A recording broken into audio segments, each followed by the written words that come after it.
동행하고 있는 것이 우리 주변에 있는 사람들에게 보여지게 하여 주옵소서. 우리가 하나님의 사람인 것이 주변 사람들에게서 증거가 되게 하여 주시옵소서. 예수님 이름으로 기도드리옵나이다.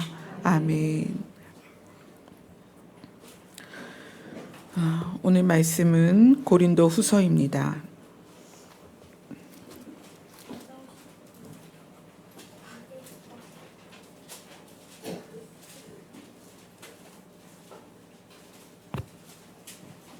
고린도후서 1장 21절로 22절을 보겠습니다.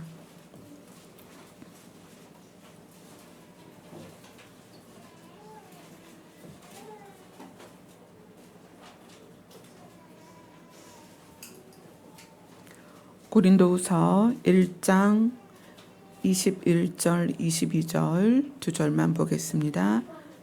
같이 읽습니다. 시작.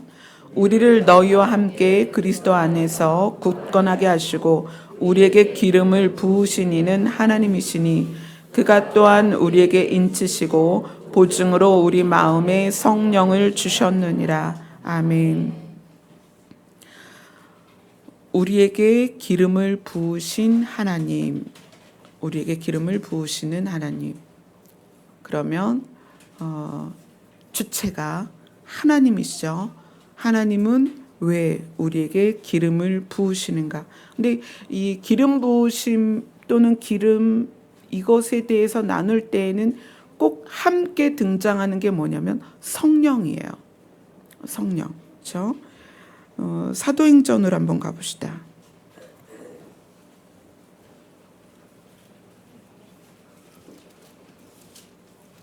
사도행전 10장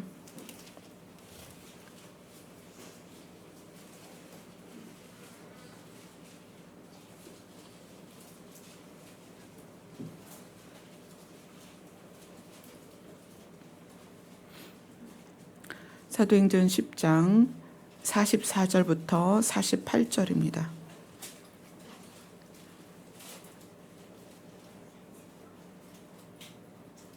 같이 읽습니다. 시작. 베드로가 이 말을 할 때에 성령이 말씀 듣는 모든 사람에게 내려오시니 베드로와 함께 온 할례받은 신자들이 이방인들에게도 성령 부어 주심으로 말미암아 놀라니 이는 방언을 말하며 하나님 높임을 들음이러라. 이에 베드로가 이르되 이 사람들이 우리와 같이 성령을 받았으니 누가 능히 물로 세례 베품을 금하리요 하고 명하여 예수 그리스도의 이름으로 세례를 베풀라 하니라.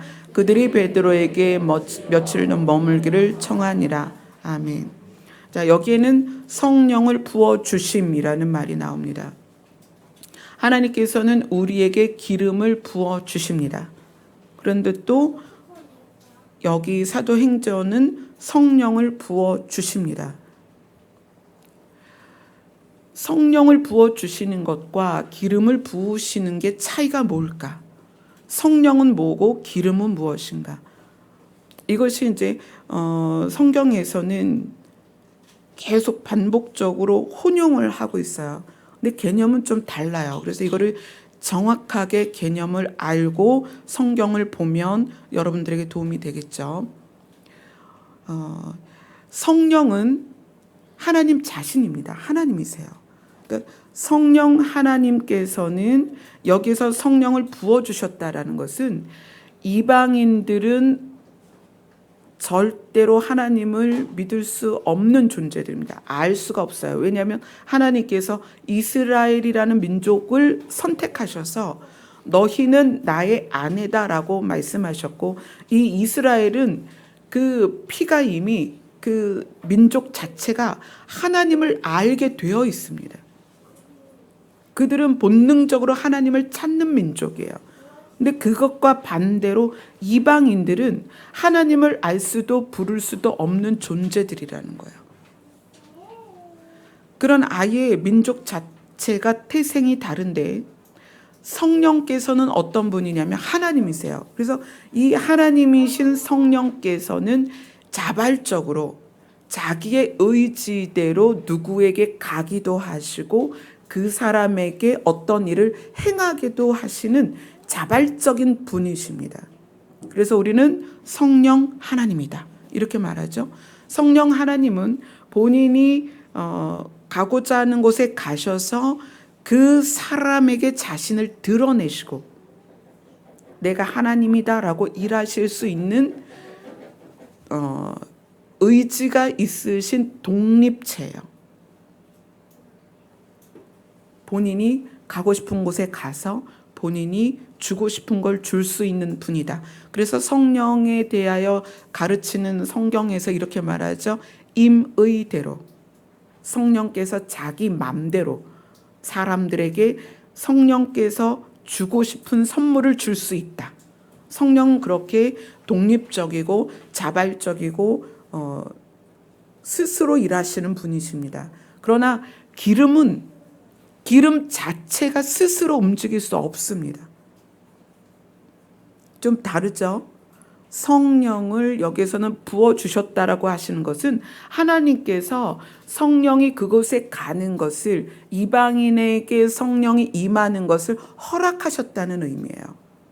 하나님께서 소원하시기 때문에 성령께서 하나님의 소원을 아시고 계셔서 사람에게 이방인에게 간 거예요. 그래서 이 부분에서 성령을 부어주셨다는 것은 성령이 독단적으로 움직일 수 없어서가 아니라 성령이 이방인에게도 가도 된다는 이방인을 구원하시고자 하는 하나님의 깊은 뜻을 통찰하신 성령님이 가셨다는 의미예요. 그런데 기름을 부으셨다는 것에서 기름은 독단적으로 움직일 수 없습니다. 기름은 스스로 움직일 수 없는 거예요.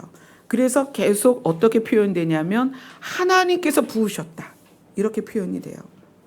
성령은 성령이 임하셨다라는 표현이 있어요.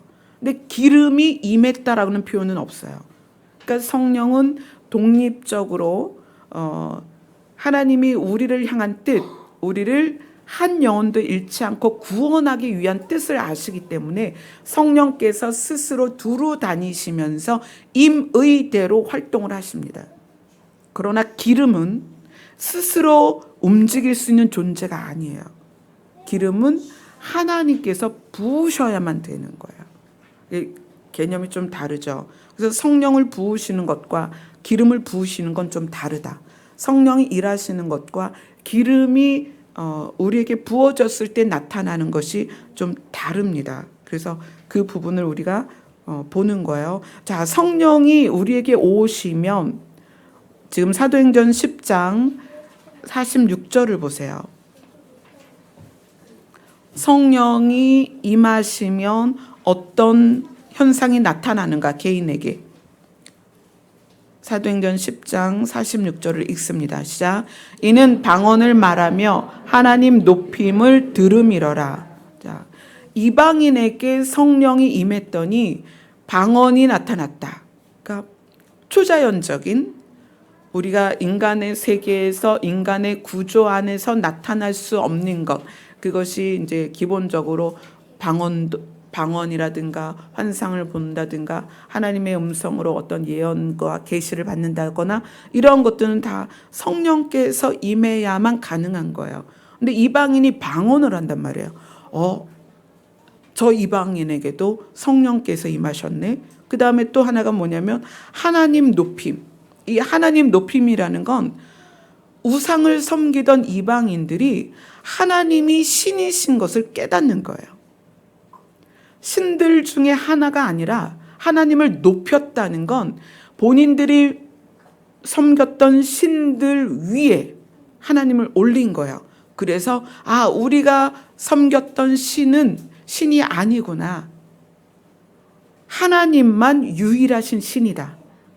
하나님을 높였다라는 것은 그냥 하나님께 영광을 돌리고 찬양했다는 의미가 아니라 하나님을 높였다는 것은 하나님이 인간 세상과 본인들이 보는 모든 세상의 주관자, 창조주, 신이시다. 우리는 인간이고 피조물이고 그분은 신이다라는 것이 인식되고 믿어졌다는 얘기예요. 그래서 그것을 인정했다는 거예요. 그럼 그것이 자 우리가 그래서 우리 안에 성령이 계신가를 어떻게 알 수 있냐면 여러분이 하나님이 믿어진다면 하나님이 신이신 것이 믿어진다면 그것은 성령께서 우리 안에 오셔서 우리를 가르치신 거예요. 성령이 임하셨다는 거예요. 그게. 성령이 우리 안에 오셔야만 우리는 하나님을 신으로 인정할 수 있다.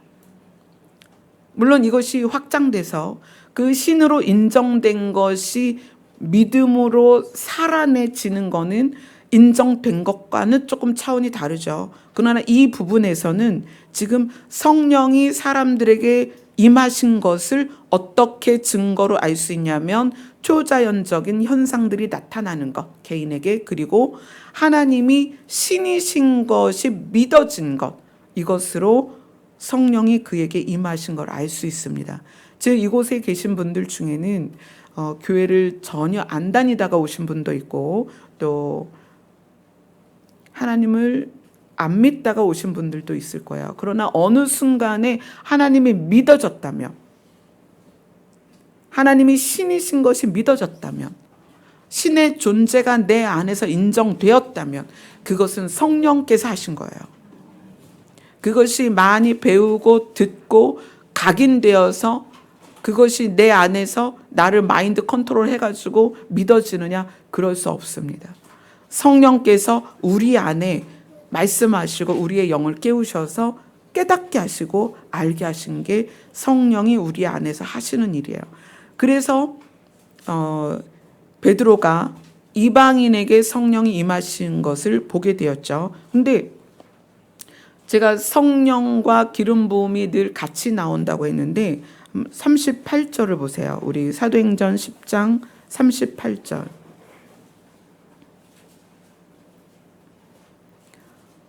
같이 읽습니다. 시작. 하나님이 나사렛 예수에게 성령과 능력을 기름 붓듯 하셨음에 그가 두루 다니시며 선한 일을 행하시고 마귀에게 눌린 모든 사람을 고치셨으니 이는 하나님이 함께 하셨습니다. 아멘. 예수님에게 성령이 부어지고 능력이 부어졌는데 이 성령과 능력을 기름 붓듯 부으셨다. 그래서 성령이 우리에게 임하는 것과 기름 부음이라는 의미가 좀 다르다는 것을 이제 말씀드릴 거예요. 기름 붓듯 하셨다. 그래서 삶에서 뭐가 나왔냐면 선한 일을 행하셨다. 그리고 마귀에게 눌린 모든 사람을 고치셨다. 선한 일을 행하는 것과 그 다음에 사람을 고치는 이 삶의 모습이 기름 부음과 어떤 관계가 있는지 이제 그거를 보겠습니다. 자, 누가복음으로 갑니다.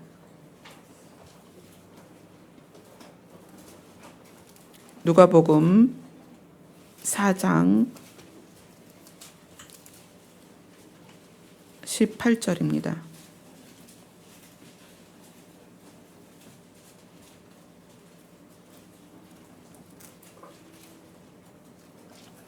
같이 있습니다. 누가복음 4장 18절입니다. 시작. 주의 성령이 내게 임하셨으니 이는 가난한 자에게 복음을 전하게 하시려고 내게 기름을 부으시고 나를 보내사 포로된 자에게 자유를 눈먼 자에게 다시 보게 함을 전파하며 눌린 자를 자유롭게 하고 주의 은혜의 해를 전파하게 하려 하심이더라. 또 나오죠. 성령이 임하시는 것과 기름을 부으시는 것. 이게 또 나옵니다. 그 여러분들은 성령이 임하는 것과 기름 부음을 구별해서 아셔야 돼요. 이 개념을. 성령이 임하시면 우리 안에 무엇이 인정되어지냐면 하나님이 신이신 것이 인정이 됩니다. 그런데 기름이 부어지면 하나님이 신이신 것을 깨달은 자가 사는 삶을 살도록 해줘요. 자, 이거를 좀 적절하게 비유를 하자면 이런 거예요.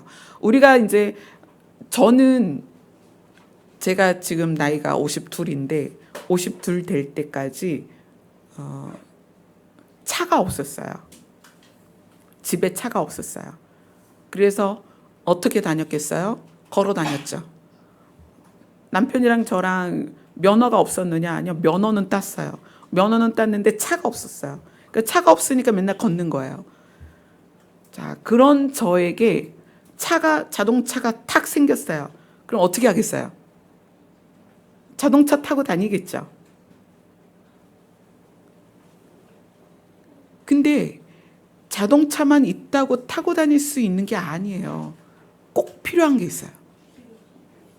누가 기름이라고 그랬어? 이따가 아이스크림 2개. 오늘 여름 성경학교를 주일학교에서 이제 하게 됐는데, 저기 집사님 한 분이 아이스크림을 후원을 하셨어요. 냉동실에 깡깡 얼려 있어요. 이따가 2개 주세요. 자동차가 우리한테 있다고 해서 이 차를 굴릴 수 있는 건 아니에요. 뭐가 필요해요? 기름이 필요해요. 안 되겠다. 안 되겠다. 준우도 하나 더 주세요. 혹시 모자르면 저한테 이야기하세요. 자, 자동차가 주어진 것은 삶을 완전히 바꿉니다. 뚜벅이로 걷다가 좀 더 신속하고 빠르게 더 멀리 갈 수 있는 수단이 생긴 거예요. 우리가 세상에서 살 때 그냥 세상 사람으로 사는 것과 성령이 임하는 건 전혀 다릅니다. 세상에서 세상 사람으로 살 때는 눈으로 보이는 것이 다예요. 그래서 이렇게 표현하죠. 죽으면 끝이다. 세상의 원리예요, 그게. 죽으면 끝이다. 왜냐하면 죽으면 보이는 것이 끝나니까. 그냥 끝이다라고 생각해요. 그러나 성령이 임하시면 신의 존재가 인정이 돼요. 하나님이 우리를 만드셨다. 그래서 죽으면 끝이 아니라 우리는 하나님께로 간다. 연장되는 거예요. 삶의 터전이 우리가 보이는 곳에서 보이지 않는 곳으로 연장이 돼요. 성령이 임하신다는 것은 우리의 세계를 한 차원 더 확장시켜 줍니다. 그래서 시간 안에 제한적으로 살던 우리가 시간 안에 살던 우리의 개념을 완전히 바꾸는 게 성령이십니다. 그래서 성령께서 우리 안에 오셨다는 것은 우리가 뚜벅이로 걸으면서 제한된 공간에 있다가 자동차가 탁 생겨가지고 자동차 타고 도로만 된다면 전 세계를 갈 수가 있는 거죠. 차라는 건 그런 존재예요. 그런데 차가 타고 왔는데 그 차를 타고 다니기 위해서는 반드시 연료가 필요합니다.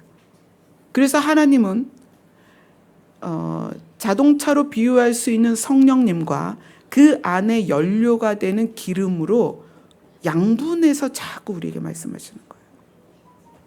성령을 우리에게 주셔서 우리가 하나님이 신이신 걸 깨달았어요. 깨달았는데 이 깨달은 걸로만 살 수 있는 게 아니라는 거예요. 자, 오늘 보면 성령이 너에게 임했다. 그 다음에 가난한 자에게 복음을 전하게 하시려고 기름을 부으셨다.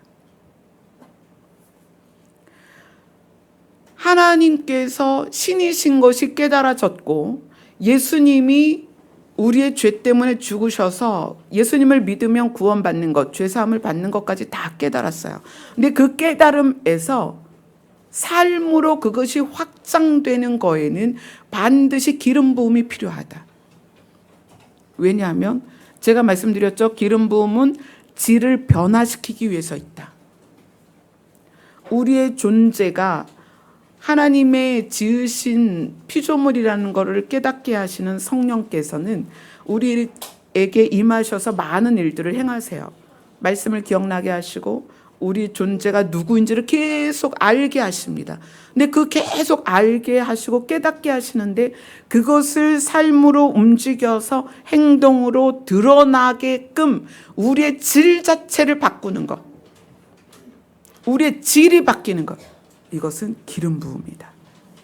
그래서 예수님께서 이 부분을 자기를 적용해서 하나님이 나에게 성령을 임하게 하셨다. 그리고 가난한 자에게 복음을 전하게 하시려고 나에게 기름을 부으셨다. 자, 그것은 여러분에게 동일하게 적용이 됩니다. 우리에게 성령이 임하셨고, 그래서 우리가 하나님을 인정하게 된 다음에 이것을 전하게 하기 위해서는 기름이 부어져야 된다는 거예요. 기름 부음. 그러면 전한다는 것은 무엇이냐면 단순히 입으로 말로 전하는 것이 전하는 것이냐. 저는 목사입니다. 그렇죠? 여러분 앞에 목사로 서 있습니다. 세상에 나가서 목사라는 사람에 대하여 어떻게 인식하고 있느냐 물어보세요. 지나가는 사람들한테. 지금 밖에 지나다니면 대부분은 교회를 안 다니는 거잖아요. 교회를 안 다니는 사람에게 목사가 뭐 하는 사람이냐고 물어보세요. 뭐라고 대답할까요? 여러분 생각해 보셨어요? 여기에도 얼마 전까지도 교회를 안 다니셨던 분이 계실 거예요. 그런 분들이 목사는 뭐 하는 사람이다라고 알고 있을까요?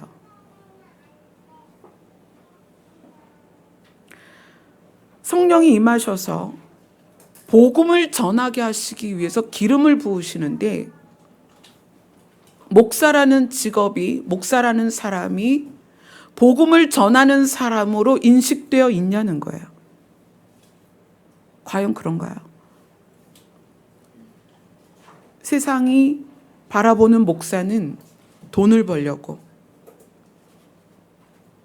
교회를 차렸다. 성도들 헌금 모아서 자기 배만 불린다. 권위적이다. 그렇게 인식이 되어 있다는 거예요. 예수님이 나는 가난한 자에게 복음을 전해야 하고 그것을 하기 위해서 하나님이 나에게 기름을 부으셨다. 복음을 전하기 위해서는 기름 부음이 필요합니다. 근데 그 전하는 것은 말로 전하는 게 아니에요. 복음은 삶으로 전해집니다. 어제 몇 분이 모여서 이제 좀 만남이 있었는데 대화를 하다가 그런 얘기를 했어요. 목사님, 보통 목사님들은 설교 준비하려면 토요일 날은 안 나오시지 않나요? 근데 제가 토요일 날 되도록이면 이제 밖에 활동은 안 하지만 꼭 나가야 하는 자리는 나가죠. 가야 할 곳은 가고. 그래서 제가 그분한테 이야기를 했어요. 설교 준비는 삶에서 한다. 설교 준비는 성경을 이렇게 놓고 참고서를 놓고 주석을 놓고 막 이렇게 찾아서 연구해서 그 설교 준비가 되는 게 아니에요. 설교 준비는 삶에서 되는 거예요.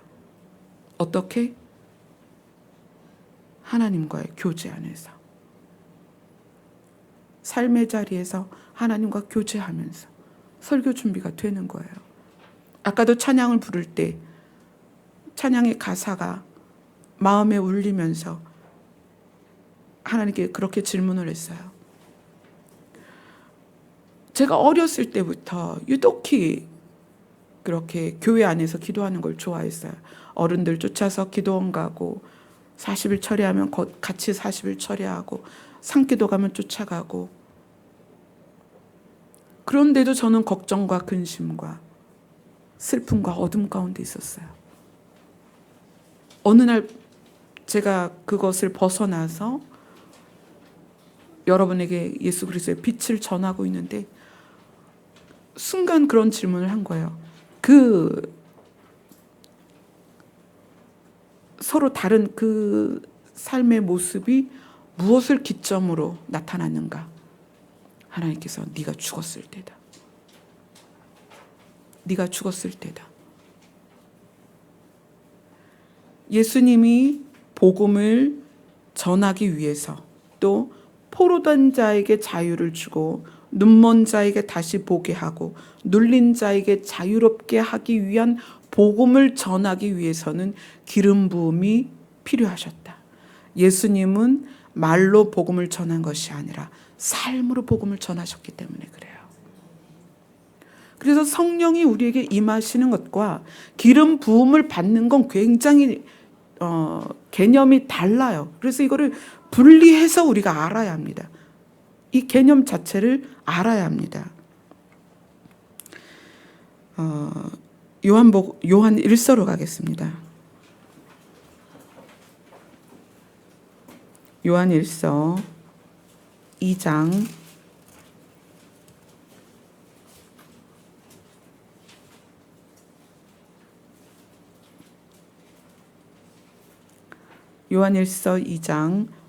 18절부터 29절입니다.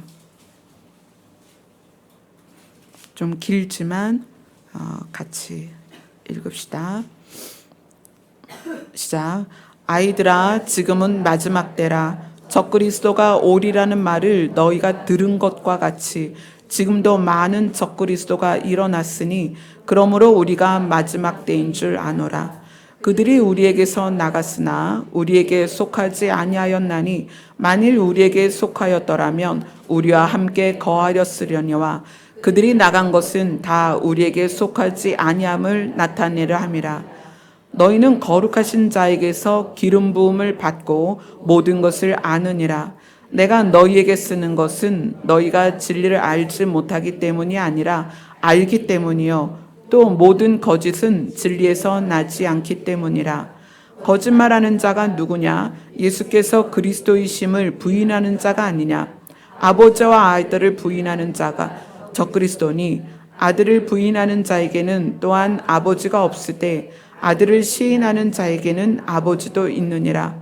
너희는 처음부터 들은 것을 너희 안에 거하게 하라. 처음부터 들은 것이 너희 안에 거하면 너희가 아들과 아버지 안에 거하리라. 그가 우리에게 약속하신 것은 이것이니 곧 영원한 생명이니라. 너희를 미혹하는 자들에 관하여 내가 이것을 너희에게 썼노라. 너희는 주께 받은 바 기름 부음이 너희 안에 거하나니 아무도 너를 가르칠 필요가 없고 오직 그의 기름 부음이 모든 것을 너희에게 가르치며 또 참되고 거짓이 없으니 너희를 가르치신 그대로 주 안에 거하라. 자녀들아, 이제 그의 안에 거하라. 이는 주께서 나타나신 바 되면 그가 강림하실 때에 우리로 담대함을 얻어 그 앞에 부끄럽지 않게 하려 함이라. 너희가 그가 의로우신 줄 알면 의를 행하는 자마다 그에게서 난 줄을 알리라. 아멘.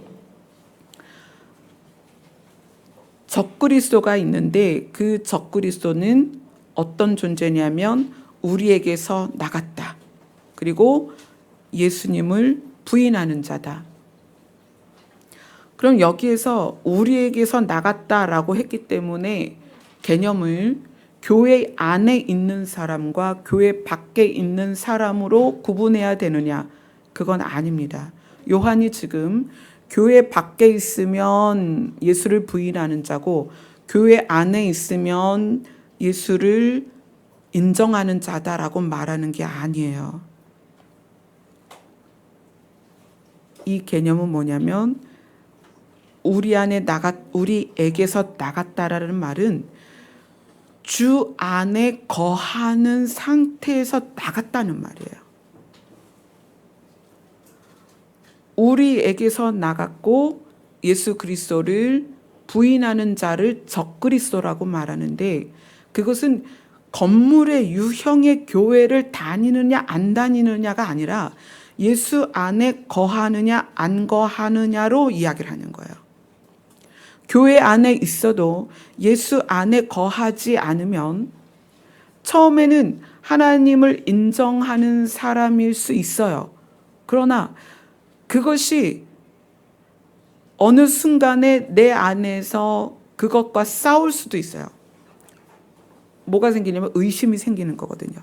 의심이 돼서 전에는 하나님이 믿어졌는데 하나님이 계신지 안 계신지가 자꾸 의심이 돼요. 그래서 자기 스스로 하나님을 믿지 않기로 또는 예수님이 있긴 어딨어 이렇게 부인할 수 있는 상태가 된단 말이에요. 그래서 요한이 말하는 것은 예수님을 믿어라에서 확장된 개념이 뭐냐면 주 안에 거하라라는 거예요. 믿는 단계가 있고 그 믿음에서부터 예수 안에 거하는 단계가 달라요. 이거는 왜 성경이 너희가 생명책에서 이름이 흐려질 수 있다고 이야기를 하냐면, 예수님을 믿는 단계에서 그 믿음이 유지되고 주 안에 거해야 되는데, 그렇지 않고 우리의 몸의 습관대로 무엇을 행하다 보면 어느 순간에 스스로 하나님을 믿지 않기로 할 때가 온단 말이에요. 그런 갈등이 있어요. 너희 앞에 화와 복을 두었다. 선택해라. 근데 그 선택하는 시점에서 우리가 화를 선택할 수 있단 말이에요. 그 선택은 우리 몫이기 때문에. 아담이 눈을 떠보니까 어디였어요? 에덴이었어요. 본인의 선택이 아닙니다. 이야기 잘 들으세요. 여러분의 자녀들이 교회를 다니게 된 것이 본인들의 선택이 아닙니다. 여기에 있는 아이들 한번 물어볼까요? 하경아, 언제부터 교회 다녔니? 엄마 뱃속에 있을 때부터. 뱃속에 있을 때부터? 그럼 엄마에게 끌려온 거지? 엄마에 의해서 이동된 거지? 그래. 준서야, 언제부터 교회 다녔니? 너 몇 살인데? 10년 전부터 교회를 다녔다 그래서 몇 살이냐 그랬더니 10살이래요. 저도예요. 준우도 그렇지. 뱃속에 있을 때부터 다녔거든요.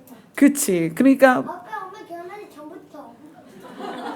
아빠 엄마가 결혼하기 전부터 다닌 건 아니고, 엄마 아빠가 결혼하기 전에는 네가 없었거든. 그러니까 준서와 준우도 보니까 끌려왔어요. 엄마 아빠에게서. 어떻게 끌려왔냐면 뱃속에다 넣어갖고 못 도망가게. 얘가 도망갈 수가 없어. 그렇게 끌려왔어요. 아담이 눈을 떠보니까 에덴이었단 말이에요. 에덴이었어요. 하나님께 끌려왔어요. 기도한 것도 아니야. 40일 철야를 했거나 40일 금식한 것도 아니야. 우리는 그렇게 하잖아요. 에덴에 살고 싶다. 막 금식하고 철야하고. 아담은 그냥 생긴 거예요. 눈 떠보니까 에덴이었어요. 우리 아이들 마찬가지입니다. 그러한 아담이 선택을 해야 되는 순간이 온다는 거예요. 하나님께서 선악과도 만드시고 생명나무도 만드시고, 그리고 따먹지 마라. 먹으면 죽어. 그러나 따먹고 안 따먹고는 누구 마음이에요? 아담 마음이에요. 선택하도록 주셨다는 거예요. 근데 아담이 따먹기를 선택한 거죠. 결과를 들었지만 따먹기를 선택했단 말이에요. 우리가 하나님이 하나님이신 걸 알지만 이 땅에서 사는 동안에는 선택의 기로에 서게 된단 말이에요. 여러분들이 믿음 안에서 아이들을 양육할 때 언제 고민이 되기 시작하냐면, 아이들이 엄마 아빠 이제 교회 가는 건 제가 선택하겠습니다. 이럴 때가 와요. 혜린이 하음이가 할머니 따라서 교회 오잖아요. 얼마나 예뻐요. 또 다솔이, 다온이, 다빈이도 열심히 이렇게 교회 오잖아요. 그런데 어느 날 예쁜 재은이가, 지금 이렇게 삥 꽂고 있는 재은이가 어느 날 딱 일어서더니, 어머니, 교회 가는 건 제가 선택하겠습니다. 제가 이제 이번 주일부터는 안 가겠습니다. 이럴 날이 옵니다. 반드시 와요. 이때 믿는 부모님들이 어떻게 되는 거예요? 당황하죠. 얘네들이 정말 열심히 교회를 잘 다녔으면 좋겠는데 아이들도 선택할 때가 와요. 보통은 아이들은 자기 정체성을 완전히 만들어가는 시간인 사춘기 때 그런 마음이 들죠. 내가 선택하고 싶어. 근데 이 과정을 여러분 그냥 두세요. 막 이렇게 끌고 오지 마세요. 이 과정을 지나서 본인들이 하나님을 선택해야 합니다. 성도들이 성령을 받고 하나님이 신이신 것을 깨달은 다음에 인생을 살아가면서 시간이 오래 살아야 되잖아요. 몇십 년 살아야 되는데 그 몇십 년 동안에 깨달아진 하나님이 그대로 믿어지는 게 아니란 말이에요. 선택의 기로에 쓰는 거예요. 그때에 화와 복이 우리 앞에 있을 때 무엇을 선택하느냐? 그 선택할 수 있는 힘이 어디에서 나오느냐? 기름 부음 안에서 나온다는 거예요. 우리가 지금 나누는 이 내용이 굉장히 중요합니다. 너희는 처음부터 들은 것이 너희 안에 거하게 하라. 처음부터 들은 것이 너희 안에 거하면 너희가 아들과 아버지 안에 거하게 될 거다. 예수님이 우리 안에 거하시는 것과 우리가 그분에게 거하는 게 달라요. 성령이 오셔서 우리가 하나님의 자녀인 것을 깨닫게 하시면 예수님께서 우리와 함께 계십니다. 그러나 우리가 예수님께 거하려고 하는 것은 우리의 선택이라는 거예요. 우리의 자발적인 선택이에요. 이것이 인생을 살아가면서 수십 번, 수백 번 우리가 선택해야 되는 기로에 서는 거예요. 자동차가 주어졌지만 그 자동차를 운전해서 어디를 가기 위해서는 연료가 필요하다는 거예요. 자동차 연료가 몇 가지예요? 요즘 되게 많죠. 기름, 이제 기름도 디젤이 있고 가솔린이 있고, 수소도 있구나. 수소차도 있고, 가스차도 있고, 전기차도 있고. 휘발유는 뭐에 들어가는 거예요? 가솔린에 들어가는 거예요? 가솔린 했다. 또 하나 있어요. 여러분 이거 아세요? 또 있어요. 아니, 꽃향기를 맡으며 가는 차가 있어요. 여러분 모르세요? 아기 자동차 뿡뿡이는 꽃향기 맡으면서 가요. 그게 연료예요. 우리 신앙인이 성령이 임하신 상태에서 신앙인으로 살아가기 위해서는 연료가 필요하다는 거예요. 그게 무엇이다? 기름 부음이다. 자, 그것에 대해서 요한 1서가 이렇게 설명합니다. 3장 13절부터 볼게요.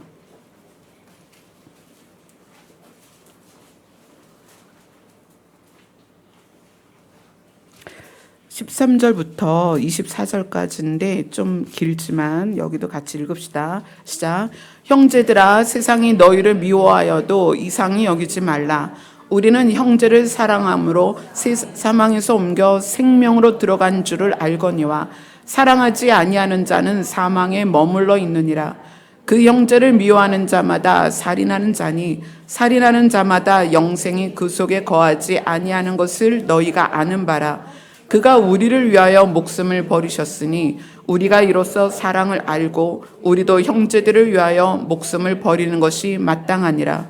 누가 이 세상의 재물을 가지고 형제의 궁핍함을 보고도 도와줄 마음을 닫으면 하나님의 사랑이 어찌 그 속에 거하겠느냐. 자녀들아, 우리가 말과 혀로만 사랑하지 말고 행함과 진실함으로 하자. 이로써 우리가 진리에 속한 줄을 알고 또 우리 마음을 주 앞에서 굳세게 하리니 이는 우리 마음이 혹 우리를 책망할 일이 있어도 하나님은 우리 마음보다 크시고 모든 것을 아시기 때문이라. 사랑하는 자들아, 만일 우리 마음이 우리를 책망할 것이 없으면 하나님 앞에서 담대함을 얻고 무엇이든지 구하는 바를 그에게서 받나니 이는 우리가 그의 계명을 지키고 그 앞에서 기뻐하시는 것을 행함이라. 그의 계명은 이것이니 곧 그 아들 예수 그리스도의 이름을 믿고 그가 우리에게 주신 계명대로 서로 사랑할 것이니라.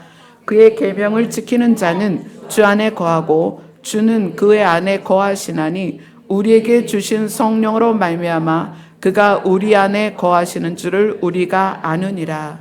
아멘.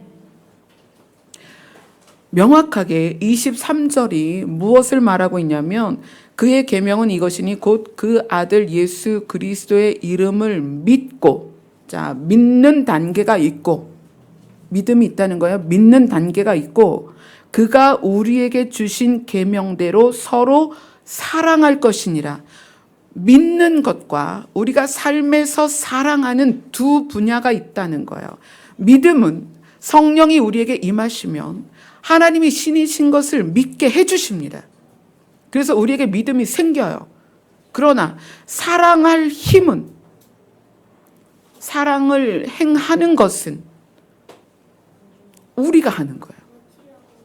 믿음은 성령께서 믿게 하시는 거고요. 아시겠어요? 우리의 믿음은 성령께서 믿게 하시는 거고요. 계명을 지키는 것, 사랑을 행하는 것 우리가 해야 된다는 거예요. 우리가. 이것이 우리 안에 숙제인 거예요. 우리가 행하는 이 부분, 계명을 지켜야 되는데 우리가 계명대로 살지 않으면 우리 안에 생명이 없다는 거야. 하나님께서 우리를 믿게 하셔서 구원을 받게 하셨지만 구원에 이르도록 살아가는 과정에서 우리가 서로 사랑하는 삶을 살지 않으면 언제든 선택의 기로에 있을 때 화를 선택한다는 거예요. 화와 복을 우리에게 주셨는데 화를 선택한다는 거예요. 선과 악을 우리 앞에 두셨는데 우리가 악을 선택할 수 있다는 거예요. 그래서 기름 부음을 통해서 우리가 계명대로 살 수 있는 힘을 얻어야 된다는 거예요. 어디로 가볼까요? 요한복음으로 가보죠. 요한복음 1장.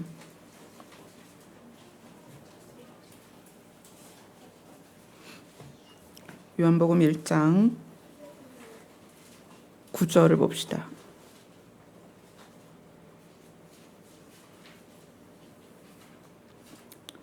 요한복음 1장 9절 10절 같이 읽습니다. 시작. 곧 세상에 와서 각 사람에게 비추는 빛이 있었나니 그가 세상에 계셨으며 세상은 그로 말미암아 지은 바 되었을 때 세상이 그를 알지 못하였고. 자, 예수 그리스도에 대하여 뭐라고 말하고 있어요? 빛이다. 참 빛이다. 예수님은 참 빛이다. 요한복음 8장으로 갑니다. 예수님은 참 빛이다. 요한복음 8장 12절입니다.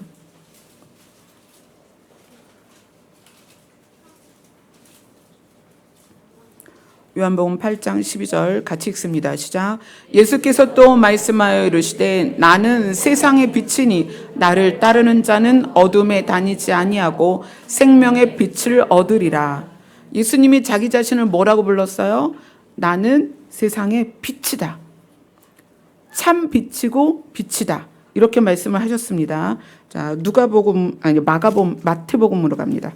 마태복음 5장. 시간이 지나니까 제가 막 말이 버벅대요. 마태복음 5장 14절입니다.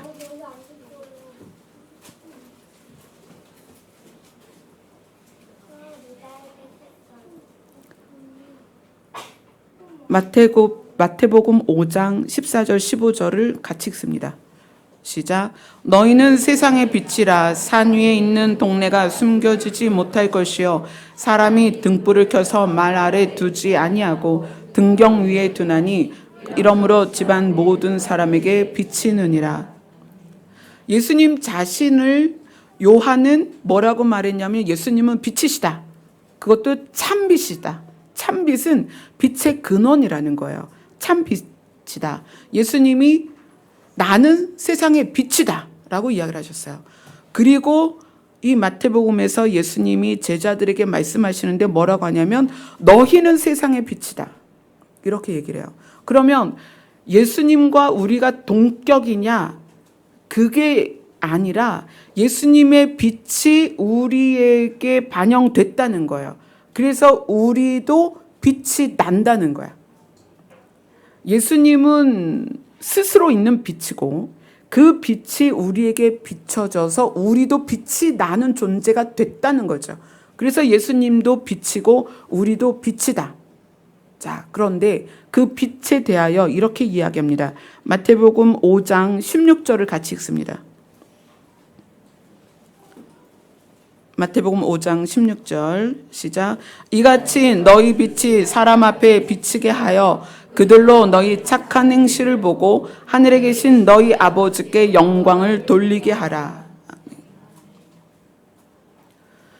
빛이 비춰졌다는 것은, 우리가 믿는 자가 됐다는 것은 어떻게 증명이 되냐면, 교회를 다니는 거로 증명이 되는 게 아니고, 교회에서 무엇을 사역을 해서 증명이 되는 게 아니고, 어떤 은사를 받아서 기적을 나타내야 증명이 되는 게 아니라 착한 행실로 증명이 돼야 되는 거예요.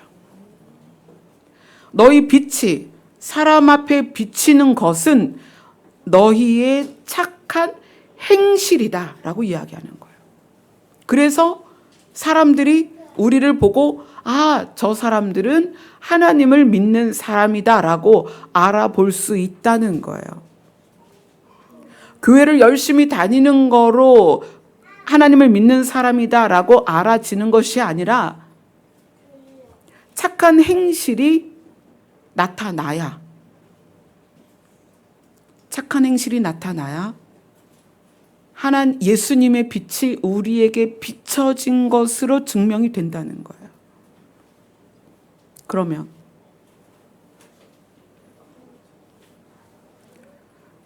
누구든지 교회를 다닐 수는 있습니다. 그렇죠? 누구든지. 그러나 아무에게서나 하나님의 영광이 드러나는 건 아니라는 거예요.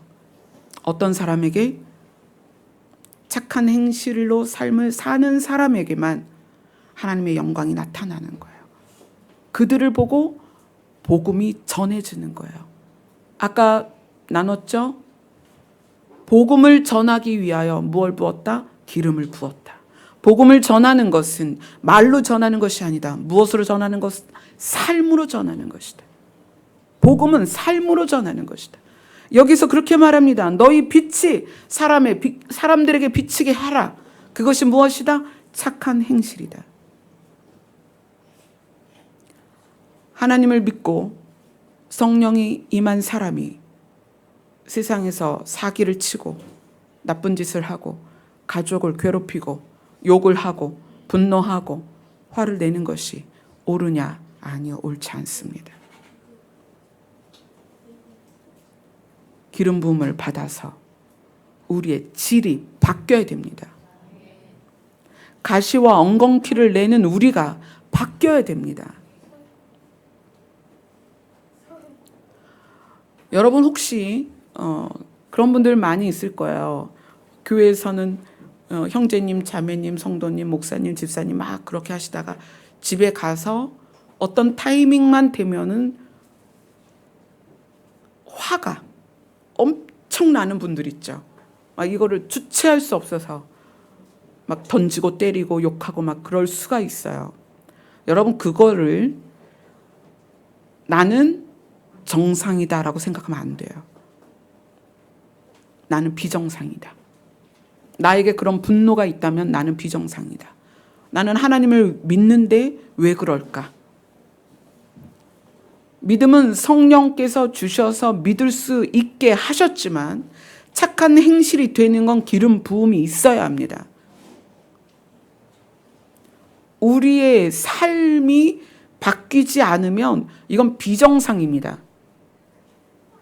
하나님을 믿으면서 내 안에 극도의 분노가 있다면, 또 제어할 수 없는 화가 있다면 비정상입니다. 그럼 어떻게 해야 돼요? 구원을 못 받는다? 아니요. 구원을 못 받는다가 아니라 내가 기름 부음 안에 있지 않다는 거예요. 예전에 받았던 기름 부음이 소멸되고 메말라 있는 거예요. 기름 부음을 받으셔야 됩니다. 이건 반드시 여러분 삶에서 해결하셔야 됩니다.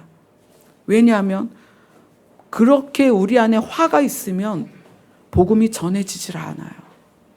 착한 행실이 우리 삶에서 나타날 수가 없어요. 계속 사람들에게 상처 주고 문제를 일으키고 타인을 아프게 한단 말이에요. 그럼 기름 부음을 어떻게 받아야 될까요? 오늘 제목에 있죠. 오늘 제목이 뭐예요? 우리에게 기름을 부으시는 하나님. 제가 왜 여러분에게 자꾸 하나님 앞에 머물라고 하느냐, 머물라라고 말씀을 드리느냐. 기름 부음은 누구에게도 받을 수 없습니다. 기름 부음은 하나님께로부터 옵니다. 우리 교회는 다른 교회랑 좀 반대로 가고 있죠. 다른 교회는 수요 예배도 없애고 금요 기도회도 없애고 막 철야도 없애고 하는데 우리는 자꾸 늘어나잖아요. 그래서 토요일 날 그러니까 금요일 철야를 금요 기도회를 마치고 12시부터 새벽 4시까지 기도합니다. 그게 토요일 새벽이죠. 그땐 다른 교회에서도 오세요. 기도하기 위해서. 제가 여러분을 교회에다 잡아놓으려고 교회에서 기도합시다 하는 게 아니에요. 우리 주일날 이제 조금 있으면 기도 시작하잖아요. 몇 시까지예요? 4시까지 기도해요. 여러분 잡아놓으려고 기도하라는 게 아니에요. 여러분의 질이 바뀌는 건 하나님 앞에 머물 때 가능한 거예요. 기름은 하나님만 부어주실 수 있어요. 다른 데서 얻을 수가 없어요. 여러분 디젤 자동차가 디젤을 구하려면 어디로 가야 돼요? 주유소 가야죠. 가스차는 가스 충전하기 위해서는 충전소로 가야 되는 거예요. 전기는 전기 충전기가 있는 곳에 가야 돼요. 반드시 에너지의 근원이 되는 곳에 가야 받을 수 있는 거예요. 여러분 기름 부음을 누구에게서만 받을 수 있느냐? 하나님에게서만 받을 수 있습니다. 그래서 여러분이 어디에 있든지 그게 가정이든 직장이든 교회든 어디든 간에 그곳에서 지속적으로 하나님께 집중되어 있어야 되는 거예요. 꼭 뭐 불 끄고 방석 깔고 무릎 꿇고 손 모으고 그래야 되는 게 아니라 교회에서는 여러분이 집중할 수 있도록 분위기를 만들어 드리는 거지만 여러분이 어디에 있든 하나님께 집중되어 있어야 순간순간 기름을 부음을 받는다는 거예요. 제가 그 설명 드렸죠? 여러분을 드리는 거는 어떤 거다? 하나님께 여러분이 드려지는 거예요. 이렇게. 또 거한다. 주 안에 거하라. 하나님이 계시면 여러분을 요 안에 넣는 거예요. 그리고 이렇게 일상을 사는 거예요. 이렇게 일상을 살기 때문에 착한 행실이 나올 수 있는 거예요. 이렇게 일상을 살기 때문에 빛이 밖으로 드러나는 거예요. 그래서 뭐가 되는 거예요? 복음이 전해지는 거예요. 복음을 전하는 건 말로 전하는 게 아니고 입으로 전하는 게 아니에요. 복음은 삶으로 전하는 거다. 그래서 누구든지 복음을 전할 수 있는 거예요.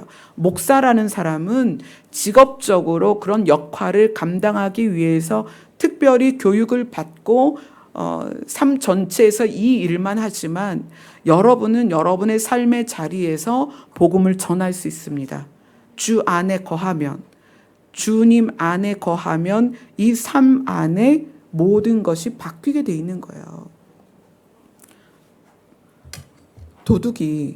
도둑질을 사람 많은 데서 해요? 아무도 없는 데서 해요? 소매치기도 있죠. 근데 그 소매치기가 소매치기 할 때 딱 등을 두들기고 이제 제가 당신의 가방에서 정중히 지갑만 꺼내겠습니다. 이렇게 얘기해요? 어떻게 해요? 몰래 꺼내는 거예요. 몰래 꺼내는 거죠. 도둑도 소매치기도 아무도 없는 데서 몰래 하는 거예요. 모르게. 만약에 여러분이 이렇게 하나님 안에 거해서 예수님 안에 거해서 내가 주님께 드려져서 이렇게 살고 있다며 여러분은 사람은 없어도 하나님과 함께 있는 거예요. 이게 인식이 되면 어떻게 되겠어요? 삶이 변할 수밖에 없죠. 그죠? 보통 가정에서 일어나는 폭력이나 가정에서 일어나는 일들이 왜 그렇게 일어나냐면 아무도 모를 거라고 생각하는 거죠. 남들이 알지 못하니까 요 안에서 그 일들을 행하는 거예요. 그러나 하나님께서 나와 함께 계시다 라고 생각되면 어떻게 아내를 때리고 남편을 때리겠냐는 거예요.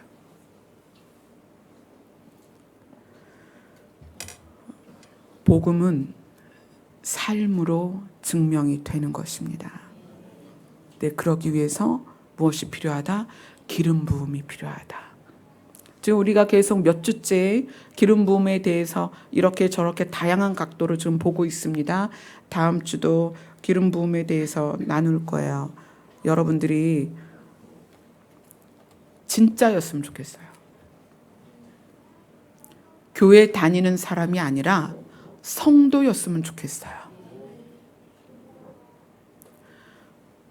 교인이 아니라 정말 하나님의 자녀로 드러났으면 좋겠어요. 아멘. 우리가 기름 부음을 받기 위해서 우리가 또 이 시간에 기도를 시작하는 거예요.